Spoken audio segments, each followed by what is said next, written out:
சேலம் மாவட்டம் ஓமலூர் அருகே பாலத்தில் வெள்ளம் சூழ்ந்திருப்பதால் 10க்கும் மேற்பட்ட கிராம மக்கள் பாதிக்கப்பட்டுள்ளனர். தகவல்களை செய்தியாளர் தங்கராஜிடம் கேட்கலாம். தங்கராஜ், 10க்கும் மேற்பட்ட கிராம மக்கள் பாதிக்கப்படுவதாக தகவல் கிடைச்சிருக்கு. என்ன விவரம்? ஆனந்தி, சேலம் மாவட்டத்தை பொறுத்தவரைக்கும் ஓமலூர், காடையாம்பட்டி இந்த 2 தாலுக்காக்களில் மிகப்பெரிய அளவிலான வெள்ள பாதிப்பு ஏற்பட்டுள்ளது.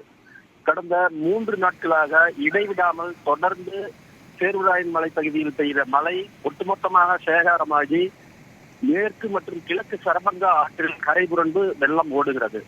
சக்கரை செட்டிப்பட்டி கிராமம் என்ற பகுதியில் 4 கால் பாலம் ரயில்வே மேம்பாலம் உள்ளது. இந்த பகுதி 4 கால் பாலம் என்றே இந்த கிராமத்தின் பெயரும் உள்ளது.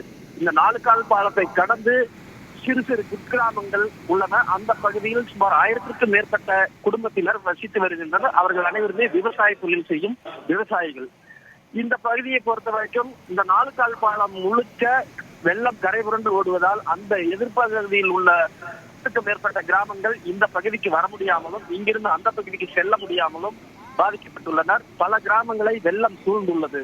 அதனால் அதிகாரிகளும் அந்த பகுதிக்கு சென்று பொதுமக்களை சந்தித்து அவர்களுக்கு தேவையான உதவிகளும் செய்ய முடியாத சூழல் ஏற்பட்டுள்ளது.